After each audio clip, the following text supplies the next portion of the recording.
এসে একটি পরিবর্তন এসছে। দেশের মানুষ কিছু চাইছে, রাজনৈতিক দলগুলো, রাজনৈতিক কর্মী, রাজনৈতিক নেতৃবৃন্দের কাছে সামনের দিকে বাড়তে চাইছে দেশ। এখানে আপনারা যারা আছেন প্রায় অধিকাংশ মানুষই রাজনীতির সাথে জড়িত আছেন। আমরা যারা রাজনীতি করি, আমরা রাজনীতি করি দেশের মানুষের জন্য, দেশের মানুষের পাশে দাঁড়ানোর জন্য। আমি সকলকে অনুরোধ করব যে আসুন, আমাদের যেই সুযোগটি এসছে দেশের মানুষের পাশে দাঁড়ানোর জন্য, আমাদের যেই সুযোগটি এসছে দেশকে সামনে এগিয়ে নিয়ে যাবার জন্য, আমরা সেই সুযোগটিকে কাজে লাগাই। আমরা আমাদের কাঙ্ক্ষিত, শহীদদের কাঙ্ক্ষিত যে বাংলাদেশের জন্য তারা নিজের প্রাণকে উৎসর্গ করেছেন, সেই বাংলাদেশকে যাতে আমরা ধীরে ধীরে গড়ে তুলতে পারি। সম্মানিত উপস্থিতিবৃন্দ, যে একটি বিপ্লবের মাধ্যমে, যে একটি রক্তক্ষয়ী আন্দোলনের মাধ্যমে দেশে এই পরিবর্তন এসছে, আমরা রাজনৈতিক দলের পক্ষ থেকে বিভিন্ন সময় এই আন্দোলনকে সফল করার জন্য দেশের প্রতিটি শ্রেণীর পেশা মানুষকে ধন্যবাদ জানিয়েছি। কারণ একজন রাজনৈতিক কর্মী হিসেবে বিশ্বাস করি যে গত বছর 5ই আগস্ট যে বিজয় আমরা অর্জন করেছি, এই বিজয়টি কোনো একক কোনো সংগঠন বা কোনো দলের দ্বারা সম্ভব ছিল না। সমাজের সর্বস্তরের মানুষ, প্রত্যেকটি শ্রেণী পেশার মানুষ রাজপথে নেমে এসেছিলেন বলেই এই আন্দোলনটি সফল হয়েছে, বাংলাদেশ স্বৈরাচার মুক্ত হয়েছে।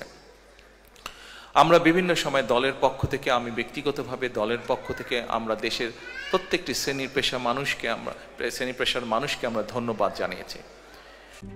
RICL TMX, যুগের পর যুগ স্থাপনা থাকে মজবুত। আমি প্রায় 17 বছর প্রবাসে আছি। আপনারা যারা প্রবাসী আছেন, শুধু ইউকেতে না, পৃথিবীর বিভিন্ন দেশে যারা আছেন, প্রবাসে যারা আছেন, আপনাদেরই একটি অংশ হিসাবে আমি প্রবাসে 17 বছর ধরে আছি। আমরা একটি গোষ্ঠী যাদেরকে আমরা হয়তো ধন্যবাদ জানিয়েছি, কিন্তু কম জানিয়েছি আন্দোলনকে সফল করার জন্য যাদের অবদান ছিল। অর্থাৎ সম্মানিত উপস্থিতিবৃন্দ, আজকের এই অনুষ্ঠানের মাধ্যমে সারা বিশ্বে যত বাংলাদেশি প্রবাসী আছেন, যারা বিগত আন্দোলনের, স্বৈরাচারের বিরুদ্ধে যে আন্দোলন হয়েছে, সেই আন্দোলনে প্রবাসীদের বিপুল সংখ্যক মানুষ যার যার অবস্থান থেকে সেই আন্দোলনকে সফল করার জন্য বিভিন্নভাবে অবদান রেখেছেন। দেশের রাজনৈতিক নেতাকর্মীদেরকে সহযোগিতার মাধ্যমে, সোশ্যাল মিডিয়ার মাধ্যমে, মানুষকে উদ্বুদ্ধ করার মাধ্যমে বিভিন্নভাবে প্রবাসী মানুষেরা, আমাদের দেশের বাংলাদেশি প্রবাসীরা সহযোগিতা করেছেন, সাহায্য করেছেন। আমি আজকে এই অনুষ্ঠানের মাধ্যমে পৃথিবীর যে সকল জায়গায়, যে প্রান্তে, যে সকল প্রান্তে যেই বাংলাদেশি আছেন, প্রত্যেকটি বাংলাদেশিকে, প্রত্যেকটি প্রবাসীকে, যারা এই আন্দোলনে আমাদেরকে সহযোগিতা করেছেন, যারা এই আন্দোলনে আমাদেরকে উদ্বুদ্ধ করেছেন, বিএনপি সহ সকল গণতান্ত্রিকামী রাজনৈতিক দলের নেতৃবৃন্দ, কর্মীদেরকে উদ্বুদ্ধ করেছেন, সহযোগিতা করেছেন, সাহায্য করেছেন বিভিন্নভাবে যার যার অবস্থান থেকে, প্রত্যেকটি মানুষকে আমি আন্তরিকভাবে ধন্যবাদ জানাতে চাই।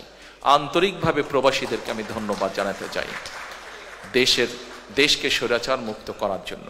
প্রবাসীদের কাছে আমি আহ্বান জানাবো, আপনারা যেভাবে দেশকে গড়ে তুলতে সাহায্য করেছেন অতীতে, ইনশাল্লাহ আগামী দিনে গণতান্ত্রিক যে সরকার আসবে, সেই সরকারকে আপনারা সহযোগিতা করবেন, যাতে দেশকে যারা আসবে তারা যাতে দেশকে সামনের দিকে এগিয়ে নিয়ে যেতে পারে।